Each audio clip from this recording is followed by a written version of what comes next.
बिस्मिल्लाहिर्रहमानिर्रहीम। अस्सलाम वालेकुम। टॉपिक है हमारा क्लिनिकल फार्मेकोकाइनेटिक्स। हम लोगों ने जनरल फार्माकोलॉजी में फार्मेकोकाइनेटिक्स के बारे में पढ़ा। फार्मेकोकाइनेटिक और क्लिनिकल फार्मेकोकाइनेटिक्स में क्या डिफरेंस है? तो फार्मेकोकाइनेटिक में हम लोग जस्ट जो है वो किसी ड्रग की एब्जॉर्प्शन जनरल बात करते हैं किसी ड्रग की, कि एक ड्रग ऐसे एब्जॉर्ब होगी, इस तरह डिस्ट्रीब्यूट होगी, ऐसे मेटाबोलाइज और ऐसे एक्सक्रीट। लेकिन क्लिनिकल फार्मेकोकाइनेटिक्स में हम लोग पेशेंट में देखते हैं कि एक पेशेंट में ड्रग कैसे एब्जॉर्ब होती है, कैसे डिस्ट्रीब्यूट होती है, उसका उसका प्लाज्मा लेवल जो उस ड्रग का क्या आता है, एक पेशेंट में क्या आता है, दूसरे पेशेंट में उसका लेवल क्या आता है। तो पीके में हमारा जो फोकस है वो जनरल बिहेवियर है किसी ड्रग का बॉडी में। लेकिन क्लिनिकल पीके में हमारा जो फोकस है वो इंडिविजुअलाइज पेशेंट थेरेपी है। गोल हमारा क्या है, ये अंडरस्टैंड पीके में हम लोग जो है वो जस्ट ड्रग की ये वाली प्रॉपर्टीज जो है उसको अंडरस्टैंड करते हैं। लेकिन यहाँ पे जो क्लिनिकल फार्माकोकाइनेटिक्स में हमारा गोल जो है वो ऑप्टिमाइज करना है पेशेंट की डोज को।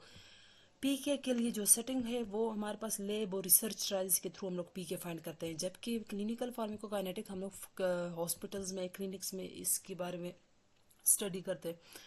और एप्लीकेशन क्या है, पीके में हम लोग किसी ड्रग को जब डेवलप करते हैं तो उसके लिए हम लोग किसी ड्रग की प्रॉपर्टीज़, ये वाली प्रॉपर्टीज़ जो है वो जानना ज़रूरी है। यहाँ पे क्लिनिकल पीके में हमारे पास पेशेंट केस होता है, पेशेंट केयर होता है, पेशेंट को हैंडल करना होता है। और पीके में हम लोग थेरेप्यूटिक ड्रग मॉनिटरिंग नहीं करते। क्लिनिकल पीके में हम लोग थेरेप्यूटिक ड्रग मॉनिटरिंग करते हैं, किसी पेशेंट में प्लाज्मा कंसंट्रेशन क्या आ रही है और उसकी थेरेपी जो है वो कैसे जा रही है, प्लाज्मा लेवल उस ड्रग का कम हो रहा है, ज़्यादा हो रहा है, तो उसी हिसाब से हम लोगों ने फिर डोज को एडजस्ट करना है। तो study of drug absorption distribution metabolism in human body with the goal of optimizing individual patient therapy, तो इसको क्लिनिकल फार्माकोकाइनेटिक्स बोलते हैं।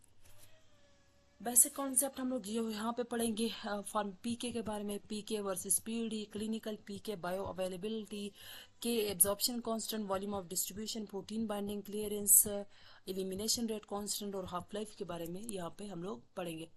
अच्छा, कंसंट्रेशन वर्सेस टाइम का जो ग्राफ है वो ओरल, पेरेंट्रल, कंटिन्यूस आईवी के लिए, area under the curve, T max, C max, linear और नॉन लीनियर पी के बारे में हम लोग जो है वो यहाँ पे स्टडी करेंगे। अच्छा, पीके और नॉन क्लिनिकल पीके के बारे में जो डिफरेंस है वो मैंने स्टार्ट में ही बता दिया कि पीके में हमारा फोकस जो है वो जनरल स्टडी है एब्जॉर्प्शन डिस्ट्रीब्यूशन मेटाबॉलिज्म में। ये कहाँ पे यूज़ होता है? ड्रग के डेवलपमेंट में। और जब रिसर्च किसी ड्रग की हो रही होती है, न्यू ड्रग डिज़ाइन हो रहा होता है, तब हम लोग फार्माकोकाइनेटिक प्रॉपर्टीज जो है वो पीके स्टडी करते हैं। ये compartmental model, non compartment model, experimental studies, human studies, तो ये क्या है, ये पीके स्टडीज के लिए हम लोग ये सब कुछ करते हैं। हाफ लाइफ, किसी ड्रग के clearance, volume of distribution, bioavailability find करनी हो तो ये हम लोग पीके प्रॉपर्टीज के, किसी ड्रग की पीके प्रॉपर्टीज स्टडी करते हैं। क्लिनिकल पीके जो है, जब हम लोग पीके प्रिंसिपल्स को किसी ड्रग की डिस्ट्रीब्यूशन मेटाबॉलिज्म को अप्लाई करते हैं पेशेंट के ऊपर, तो किसके लिए, किस वजह से अप्लाई करते हैं, क्यों अप्लाई करते हैं? ताकि ड्रग थेरेपी को मिनिमाइज किया, ऑप्टिमाइज किया जा सके किसी इंडिविजुअल के लिए।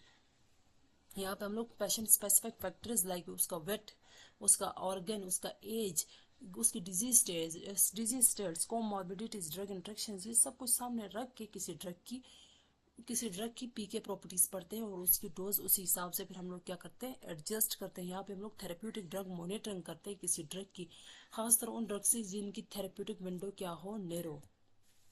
समरी क्या है, पीके जनरल और थ्योरेटिकल है, क्लिनिकल पीके या पेशेंट ओरिएंटेड है।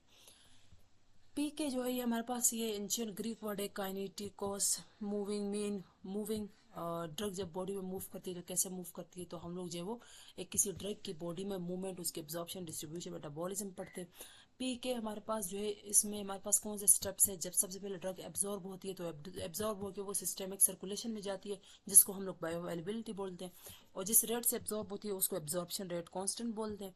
फिर ड्रग जो है वो जब एब्जॉर्ब हो गई ब्लड में, उसके बाद जाएगी, डिस्ट्रीब्यूट होगी, किधर डिस्ट्रीब्यूट होगी, टिश्यूज की तरफ डिस्ट्रीब्यूट होगी। तो वॉल्यूम ऑफ डिस्ट्रीब्यूशन क्या है, the apparent volume into which the drug distributes with, ये हमारे पास बॉडी में वो वॉल्यूम है जिसमें ड्रग डिस्ट्रीब्यूट हो जाती है, उसको वॉल्यूम ऑफ डिस्ट्रीब्यूशन बोलते हैं। फिर जो ड्रग जो है वो ड्रग जो कि वो प्लाज्मा में सॉल्युबल नहीं है, वो प्रोटीन में खुद प्रोटीन प्लाज्मा प्रोटीन्स के साथ खुद को बाइंड करके टिश्यू साइट पे खुद को लेके जाती है।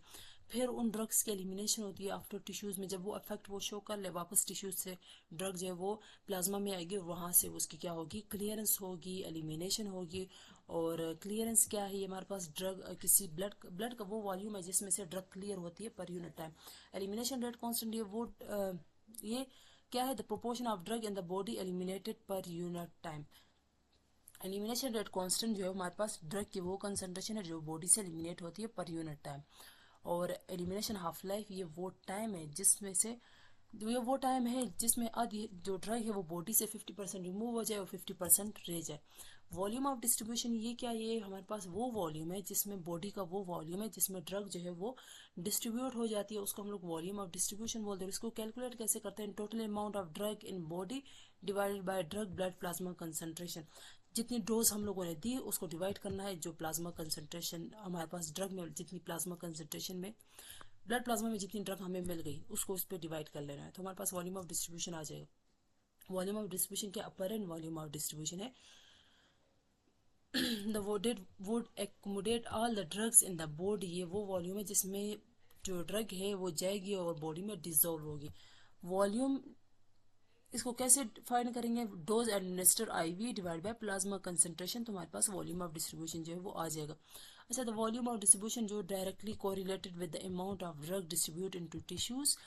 वॉल्यूम ऑफ डिस्ट्रीब्यूशन हायर कब होगा, जब डिस्ट्रीब्यूशन जो है वो ज़्यादा होगी। वॉल्यूम ऑफ डिस्ट्रीब्यूशन कम कब होगा, जब डिस्ट्रीब्यूशन किसी ड्रग की टिश्यूज़ की तरफ जो है वो कम होगी।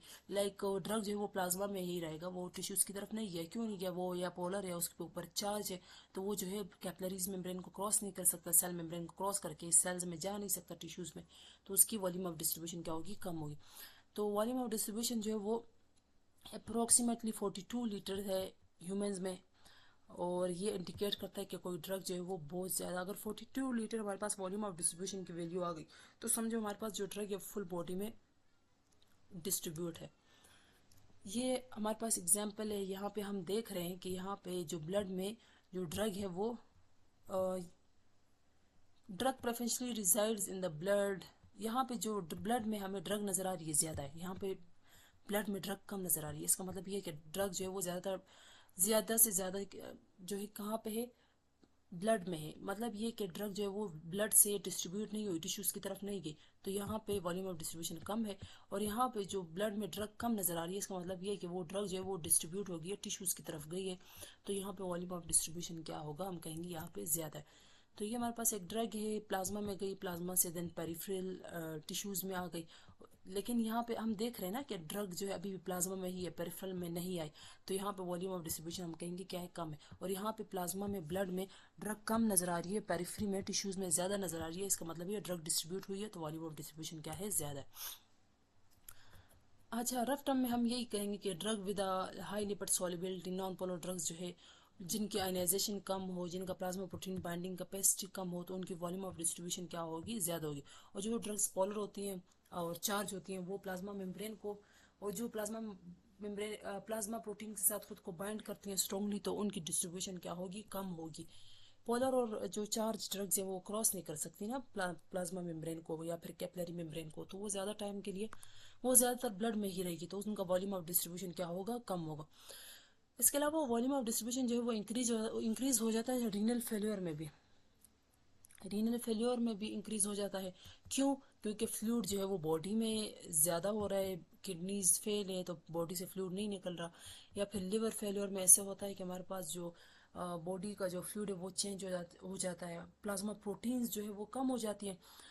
लिवर फेल्योर में ऐसा होता है कि प्लाज्मा प्रोटीन्स जो है ना, जैसे एल्ब्यूमिन वगैरह वो कम बनता है लिवर में, क्योंकि लिवर में मसला है, तो ब्लड में एल्ब्यूमिन कम होगा। जब ब्लड में एल्ब्यूमिन कम होता है तो ब्लड में ऑस्मोलरिटी कम हो जाती है, तो सारा के सारा फ्लूइड जो है वो लीक होता है टिश्यूज़ में और एडेमा हो जाता है, तो अब बॉडी में पानी ज़्यादा हो गया ना। दूसरे अगर किडनीज का इशू है तो किडनी बॉडी में से वाटर निकालेगा नहीं, तो वाटर कहाँ जाएगा, टिश्यूज़ में एक्यूमुलेट होगा।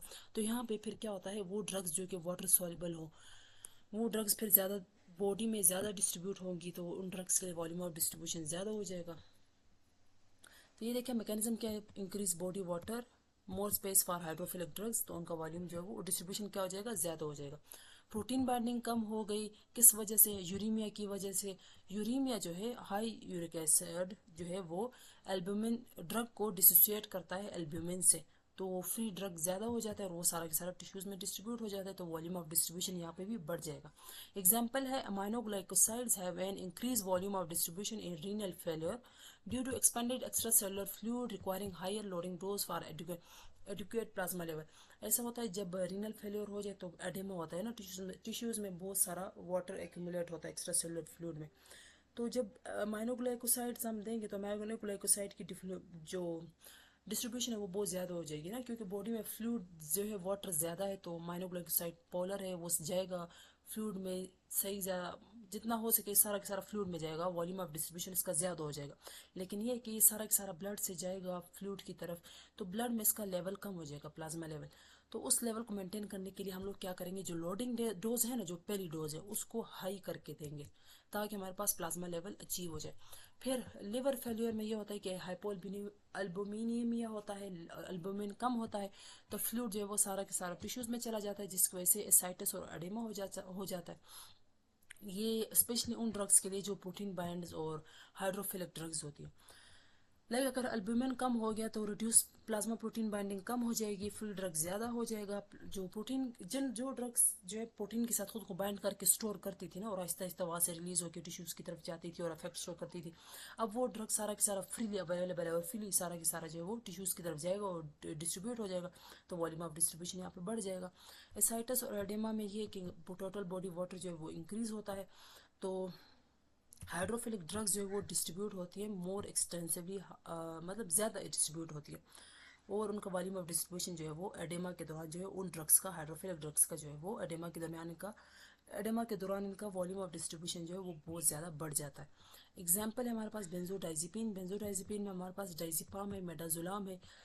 इनका वॉल्यूम ऑफ डिस्ट्रीब्यूशन जो वो बढ़ जाता है, क्यों? क्योंकि जब प्रोटीन बाइंडिंग लिवर फेलियर की वजह से कम हो जाए तो इनका जो वॉल्यूम ऑफ डिस्ट्रीब्यूशन है वो बढ़ जाएगा, और जब वॉल्यूम ऑफ डिस्ट्रीब्यूशन बढ़ जाता है तो इनका इफेक्ट भी हमारे पास जो है वो जल्दी भी आता है और ज़्यादा टाइम के लिए इफेक्ट हमें मिलता है। Clinical implication of increase volume of distribution in renal and liver failure. तो जब लॉन्गर हाफ लाइफ का मतलब ये है कि ड्रग जो है वो ज़्यादा टाइम के लिए बॉडी में रहेगी। प्रोलॉन्ग ड्रग इफेक्ट का मतलब ये है कि risk of accumulation and toxicity जो है वो क्या हो सकती है, आ सकती है। जब ड्रग जो है वो प्रोलॉन्ग इफेक्ट शो करेगी तो एक्यूमुलेशन और टॉक्सिसिटी का रिस्क हमारे पास आ सकते हैं। तो यहाँ पे अब ना डोज के एडजस्टमेंट की ज़रूरत होगी। हायर लोडिंग डोज हम तब देंगे जब वॉल्यूम ऑफ डिस्ट्रीब्यूशन ज़्यादा हो जाए, लोअर मेंटेनेंस डोज देंगे जब क्लियरेंस क्या हो वो कम हो जाए। जब क्लियरेंस बॉडी से कम हो जाए तो क्या करेंगे, किडनीज फेल है तो मेंटेनेंस डोज कम करके दो। ये लोडिंग डोज कब ज़्यादा देते हैं हम लोग, जब वॉल्यूम ऑफ डिस्ट्रीब्यूशन बढ़ जाए। जब सारा के सारा ड्रग टिश्यूज़ में मूव करेगा तो पीछे प्लाज्मा लेवल जो है वो कम हो जाएगा, तो प्लाज्मा लेवल को मेंटेन करने के लिए हम लोग लोडिंग डोज हायर देते हैं। अच्छा, mechanism of decrease volume of distribution in dehydration में ऐसा क्या होता है, इसमें ये होता है कि बॉडी में वाटर कम हो जाता है। हाइड्रोफिलिक ड्रग्स के लिए जो है वो लेस स्पेस होता है डिस्ट्रीब्यूशन के लिए, वॉल्यूम ऑफ डिस्ट्रीब्यूशन कम हो जाता है। इंक्रीज प्लाज्मा कंसंट्रेशन, किसी ड्रग का higher drug level in the blood due to reduce distribution. जब पानी कम हो जाएगा तो प्लाज्मा कंसंट्रेशन बढ़ जाएगी, क्योंकि ड्रग जो है वो डिस्ट्रीब्यूट नहीं हो रही। क्यों नहीं हो रही? क्योंकि बॉडी में पानी कम है।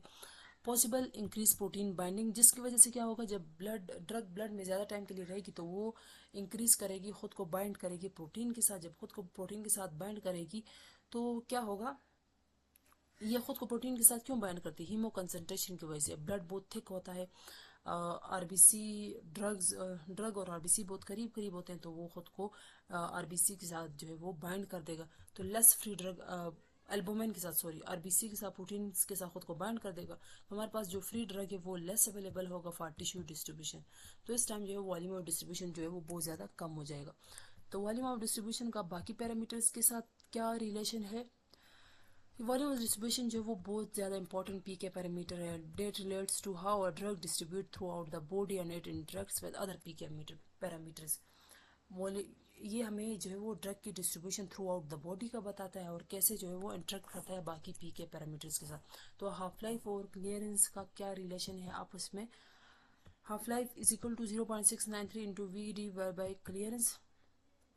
तो वॉल्यूम ऑफ डिस्ट्रीब्यूशन और हाफ लाइफ का आपस में ये रिलेशन है। लोडिंग डोज को हम लोग कैसे लोडिंग डोज को हम लोग कैसे मेंटेन करेंगे? लोडिंग डोज जो है, loading dose is equal to volume of distribution into C target. तो हमें टारगेट कंसंट्रेशन कितनी चाहिए और ड्रग की वॉल्यूम ऑफ डिस्ट्रीब्यूशन कितनी है, तो उसको मल्टीप्लाई करके हम लोग जो है वो लोडिंग डोज को कैलकुलेट करेंगे। जिन ड्रग्स का वॉल्यूम ऑफ डिस्ट्रीब्यूशन ज़्यादा होगा उनको हम लोग लोडिंग डोज जो है वो हाई करके देंगे। Drug distribution and protein binding, high volume of distribution तब होता है जब प्रोटीन बाइंडिंग क्या हो, कम हो। और वो कौन सी ड्रग्स के लिए होता है? ये लिपोफिलिक ड्रग्स हैं, इनका वॉल्यूम ऑफ डिस्ट्रीब्यूशन ज़्यादा होता है क्योंकि इजीली जल्दी से सेल मेम्ब्रेन और प्लाज्मा मेम्ब्रेन और कैपिलरी मेम्ब्रेन को क्रॉस कर सकता है। और जबकि लो वॉल्यूम ऑफ डिस्ट्रीब्यूशन वो ड्रग्स होती हैं जो ब्लड में ही रहती हैं, लाइक हाइड्रोफिलिक ड्रग्स, ये ज़्यादातर ब्लड में ही रहती है, इनका वॉल्यूम ऑफ डिस्ट्रीब्यूशन कम है क्योंकि ये कैपिलरी में ये खुद पोलर है, तो कैपिलरी मेम्ब्रेन और सेल मेम्ब्रेन नॉन पोलर होती है ना, वो लिपिड से बनी होती है, तो वो उसको क्रॉस नहीं कर सकता, तो ज़्यादातर ये ब्लड में रहेगा। डोजिंग रेजीम पे इसका क्या इफेक्ट होगा वॉल्यूम ऑफ डिस्ट्रीब्यूशन का? तो drug with large volume of distribution longer to reach steady state level and may require higher और मोर फ्रीक्वेंट डोजिंग। तो जिन ड्रग्स का वॉल्यूम ऑफ डिस्ट्रीब्यूशन ज़्यादा होगा उनके लिए लोडिंग डोज भी ज़्यादा चाहिए, या फिर ऐसे करेंगे कि फ्रीक्वेंट डोजिंग जो है वो क्या करेंगे, उसको ज़्यादा करेंगे। जिन ड्रग्स का वॉल्यूम ऑफ डिस्ट्रीब्यूशन कम होगा वो जल्दी से क्लियर होगी ब्लड प्लाज्मा से, और उनको कंटिन्यूस इन्फ्यूजन की ज़रूरत होगी ताकि हमें, क्योंकि उनका वॉल्यूम ऑफ डिस्ट्रीब्यूशन कम है ना, तो वो ब्लड में ज़्यादा टाइम के लिए वो ब्लड में ही होता है, ड्रग जो है वो ज़्यादातर ब्लड में होता है, तो ब्लड में से हमें पता है मुसलसल क्लियरेंस हो रही होती है, तो इनकी क्लियरेंस भी जल्दी होती है एज़ कम्पेयर टू जिनका वॉल्यूम ऑफ डिस्ट्रीब्यूशन ज़्यादा है, क्योंकि वो टिश्यूज़ में जाती है और फिर इफेक्ट शो करती है, उसके बाद जब वापस आती है तो काफ़ी सारा टाइम लगता है।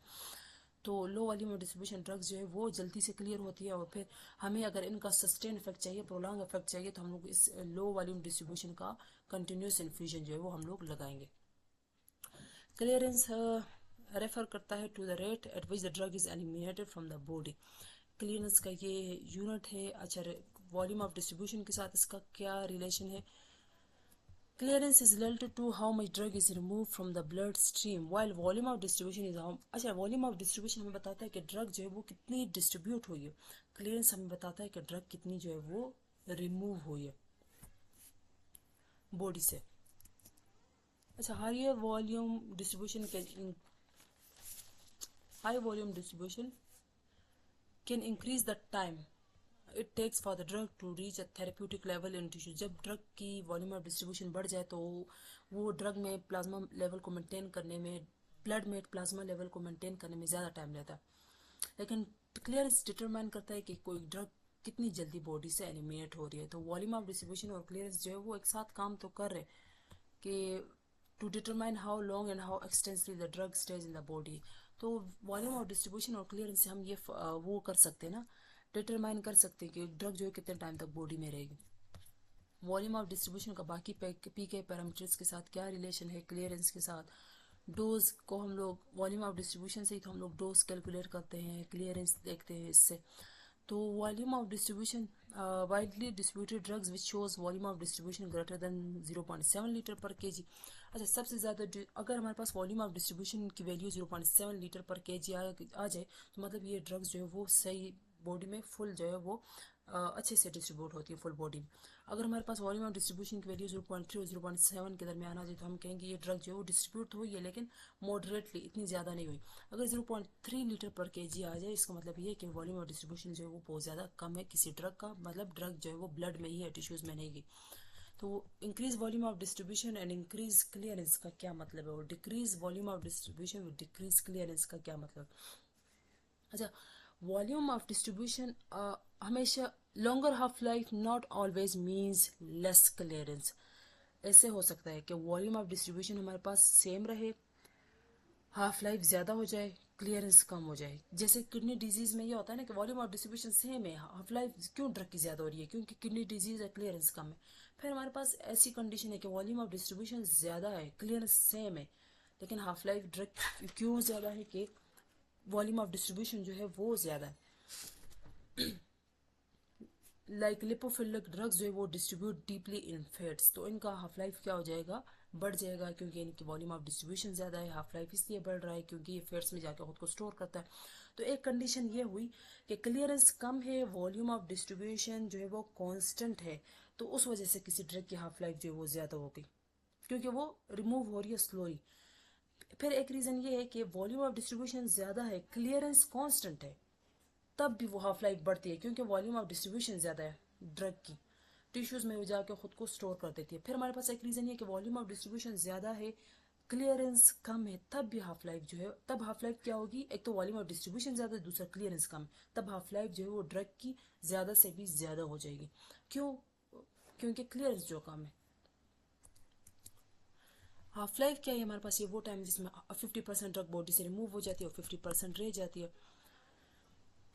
तो वॉल्यूम ऑफ डिस्ट्रीब्यूशन ज़्यादा होगा तो हाफ लाइफ भी किसी ड्रग की ज़्यादा होगी, वॉल्यूम ऑफ डिस्ट्रीब्यूशन कम होगा तो हाफ लाइफ भी कम हो जाएगी किसी ड्रग की।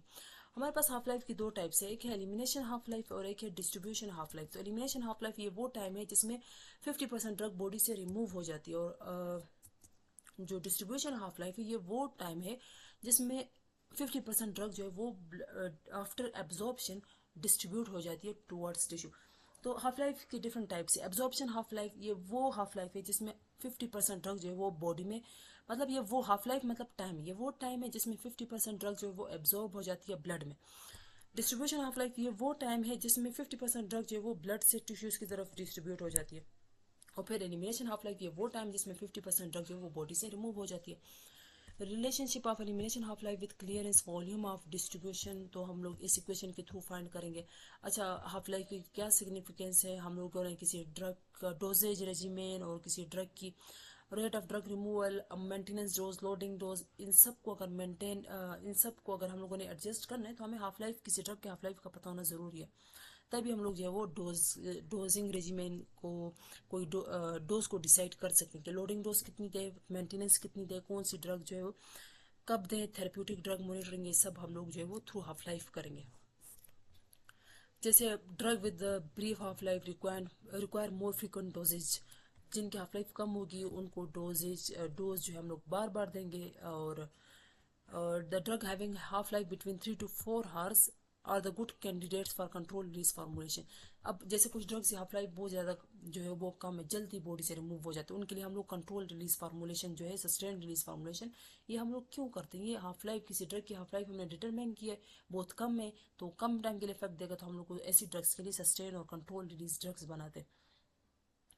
अच्छा, एक ड्रग जो है वो कम्प्लीटली एलिमिनेट होती है after 10 half life and usually negligible with in 7 half life.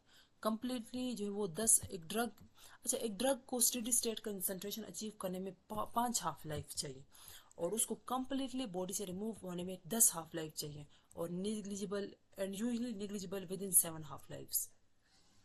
तो हमारे पास ये जो क्लासिफिकेशन है, ultra fast, slow and very slowly deposition drugs. तो अल्ट्रा फास्ट डिपोजिशन ड्रग्स ये कौन सी होती है जिसकी हाफ लाइफ जो है 1 आवर से कम हो। Slow disposition drugs have half life 8 to 24 hours, और very very slow disposition drugs जिनकी हाफ लाइफ जो है वो 24 hours से क्या हो, ज़्यादा हो।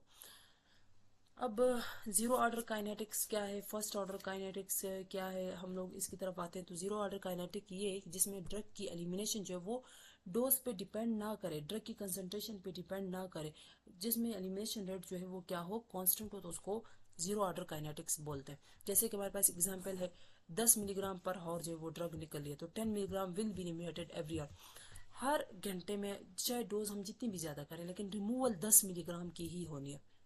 जीरो ऑर्डर काइनेटिक के लिए हम देख रहे हैं कि जो ग्राफ है वो लीनियर बन रहा है क्योंकि हमारे पास कांस्टेंट अमाउंट जो है वो रिमूव हो रही है, 10 करके ड्रग जो है वो बॉडी से रिमूव हो रही है।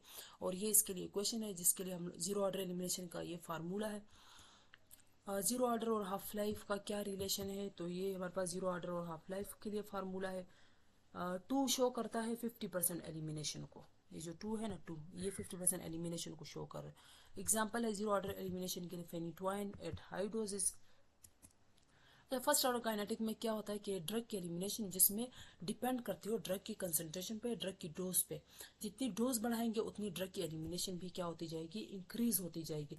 यहाँ पे हमारे पास जो ग्राफ है, जैसे यहाँ पे हम देखें, अच्छा फर्स्ट ऑर्डर काइनेटिक में पहले हॉर में 100 मिलीग्राम हम लोगों ने ड्रग दी तो 1 हॉर में 50 मिलीग्राम रिमूव हुई, 50 मिलीग्राम जो बॉडी में रह गई।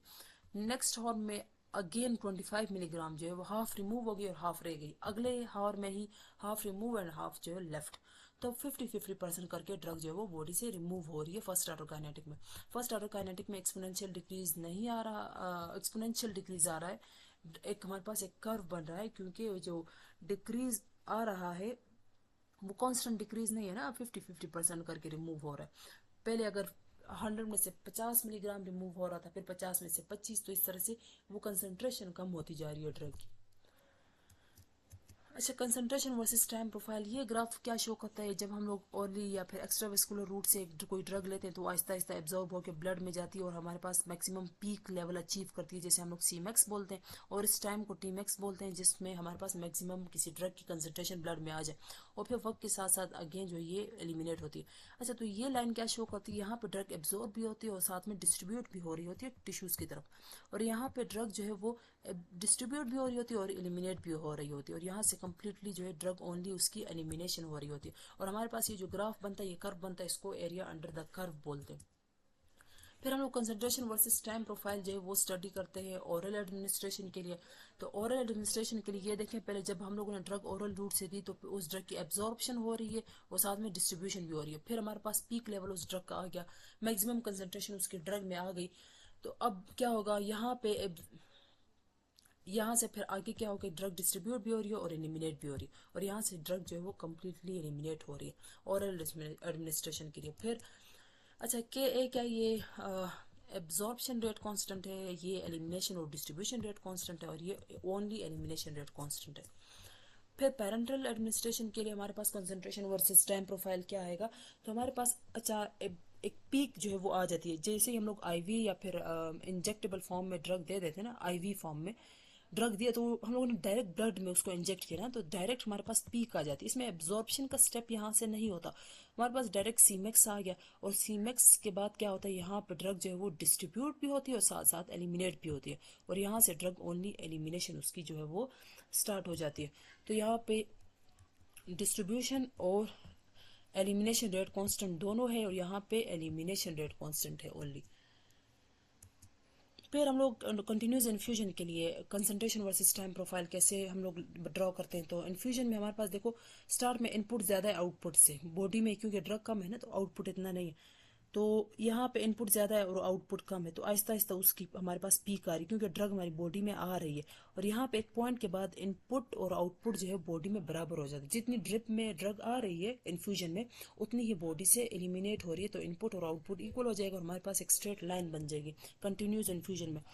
तो ये हमारे पास ग्राफ है जिसमें हम लोग जो है वो कंटिन्यूस आईवी इन्फ्यूजन और आईवी आईवी एक्स्ट्रावेस्कुलर रूट के लिए, और ये आईवी बोलस के लिए जो है वो हम लोग जो है वो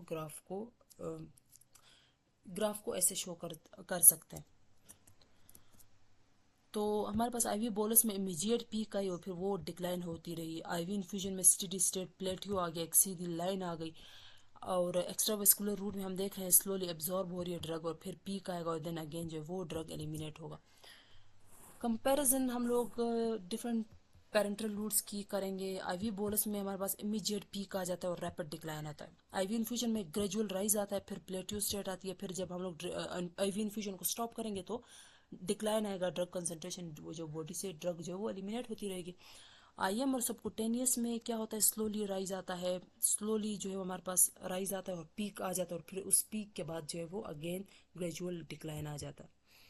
अच्छा, लीनियर और नॉन लीनियर पीक है, लीनियर और नॉन लीनियर पीके में हमारे पास जो है वो क्या डिफरेंस है, तो लीनियर पीके और non linear PK, when doses are increase for most drugs steady state concentration increase in a proportional fashion. अच्छा, ये लीनियर पीके, लीनियर पीके में अगर हम लोग डोज ज़्यादा करेंगे किसी ड्रग की तो उसकी स्टेडी स्टेट कंसंट्रेशन भी क्या होगा, इंक्रीज होगा, लेकिन प्रोपोर्शनल मैनर में, लाइक डोज डबल की तो प्लाज्मा कंसंट्रेशन भी डबल हो जाएगी। उसी तरह क्लियरेंस, वॉल्यूम और डिस्ट्रीब्यूशन, हाफ लाइफ जो है वो remain constant and independent of the dose administered. तो लीनियर और नॉन लीनियर पीके में हमारे पास क्या डिफरेंस है, लीनियर पीके में प्लाज्मा कंसंट्रेशन जो है वो डोज के प्रोपोर्शनल है, नॉन लीनियर में डिसप्रोपोर्शनल है। लीनियर पीके में एरिया अंडर द कर्व जो है वो लीनियरली इंक्रीज होता है डोज के साथ, जबकि नॉन लीनियर में हमारे पास नॉन लीनियर इंक्रीज आता है। क्लियरेंस जो है वो लीनियर काइनेटिक्स में कांस्टेंट है, जबकि नॉन लीनियर में जो है वो चेंज होता है क्लियरेंस। हाफ लाइफ जो है वो क्लियरेंस में कांस्टेंट, लीनियर में कांस्टेंट है, नॉन लीनियर में नॉट कांस्टेंट नहीं है। लीनियर में हमारे पास एंजाइम सेचुरेटेड नहीं है और नॉन लीनियर में एंजाइम सेचुरेट हो जाते हैं। तो ये लीनियर और नॉन लीनियर में हमारे पास क्या क्या है डिफरेंस है। नॉन लीनियर पीके कब होता है? जब रिलेशन बिटवीन डोज और कंसंट्रेशन जो है प्रोपोर्शनल में क्या हो, ना हो। अच्छा, नॉन लीनियर पीके में उन्होंने एक एग्जांपल बताई है ना। हम लोग कहते हैं ना कि लीनियर पीके में डोज डबल की, तुम्हारे पास ड्रग कंसंट्रेशन प्लाज्मा में भी क्या हो गई, डबल हो गई। लेकिन नॉन लीनियर पीके में अगर हम लोग डोज को डबल कर देना तो ऐसा नहीं होगा।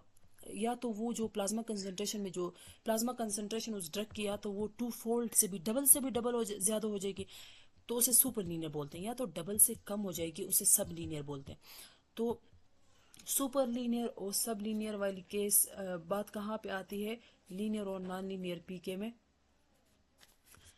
प्लाज्मा कंसंट्रेशन जो है वो टू फोल्ड से भी ज़्यादा हो जाएगी सुपर लीनियर में, जबकि सब लीनियर में वो जो है टू फोल्ड से ज़्यादा नहीं होती। क्यों? क्योंकि सब लीनियर में टू फोल्ड से ज़्यादा इसलिए नहीं होती क्योंकि वहाँ पे जो ड्रग है वो बॉडी जो है वो उस ड्रग को एलिमिनेट जो है वो बहुत फास्ट कर रही होती है देन एक्सपेक्टेड। तो ये क्यों सब लीनियर में जो है वो जितनी डोज ज़्यादा करते हैं डबल फोल्ड से भी होना तो ये चाहिए कि डबल फोल्ड से ज़्यादा उसकी कंसंट्रेशन इंक्रीज हो जाए। लेकिन यहाँ पे डबल फोल्ड से उसकी कंसंट्रेशन थोड़ी कम है, ज़्यादा होती है लेकिन डबल फोल्ड से कम। तो ये क्यों? क्योंकि उसकी एलिमिनेशन बहुत स्पीड अप से हो रही है बॉडी से। ऐसा क्यों होता है कि या तो बॉडी में एंजाइम की इंडक्शन हो गई है किसी भी और ड्रग से या फिर किसी भी वजह से, या तब बॉडी में उसकी ड्रग की मेटाबॉलिज्म इंक्रीज हो गई, या फिर ऑटो इंडक्शन हो गई। अब ड्रग ने अपने ही मेटाबॉलिज्म को इन्हांस कर दिया। लाइक कार्बामेज़ेपिन एक ड्रग है, लो डोज पे देंगे तो प्लाज्मा कंसंट्रेशन जो है वो आहिस्ता आहिस्ता से बढ़ेगी। लेकिन अगर बहुत हाई डोज पे दे दिया तो उसकी जो कंसंट्रेशन, तो वो अपने ही लिवर के एंजाइम्स को कार्बामेज़ेपिन इंड्यूस करेगा और अपनी क्लियरेंस को फास्ट करेगा। तो नॉन लीनियरिटी के काजेस क्या है? सेचुरेशन प्रोसेस से एंजाइम सेचुरेट हो जाते हैं, ट्रांसपोर्टर सेचुरेट हो जाते हैं, एंजाइम सेचुरेट हो जाते हैं।